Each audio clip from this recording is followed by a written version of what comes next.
আচ্ছা, রেজাল্ট দেখার পর কেমন লাগছে তোমার? খুবই লাগছে, কারণ রেজাল্ট দেখার পরেই মা মেরে আমার হাত পা ভেঙে দিয়েছে আর কি। কত পার্সেন্ট পেয়েছো তুমি? পেয়েছি তো 1%। হ্যাঁ, তাহলে নিশ্চয়ই এর থেকে বেশি কিছু আশা করেছিলে? না না, অত আশা টাশা আবার কি?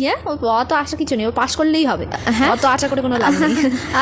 তাহলে রেজাল্ট দেখার পর তোমার রিয়াকশন কিরকম না, ছিল? সেরকম কোনো রিয়াকশন দেওয়ার সময়ই পাইনি, কারণ ওই রেজাল্ট দেখার পরেই মা অ্যাকশনে এসে আমাকে মারতে শুরু করে দিয়েছিল।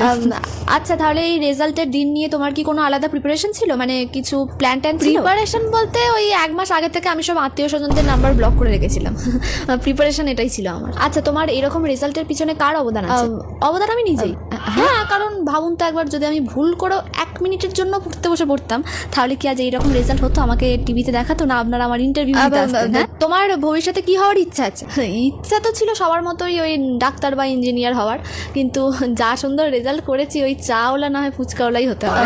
আচ্ছা, তোমার সারাদিনের রুটিন কি ছিল, মানে কি করতে তুমি সারাদিন যে তোমার এরকম রেজাল্ট হলো? রুটিন ওই তো দুপুরবেলা ঘুম থেকে উঠতাম, তারপরে খেতাম, তারপরে ফোন দেখতাম, তারপরে ইচ্ছে গেলে একটু বাইরে যেতাম, না হলে যেতাম না, না হলে ওই ঘরে ফোনই দেখতাম সারাক্ষণ।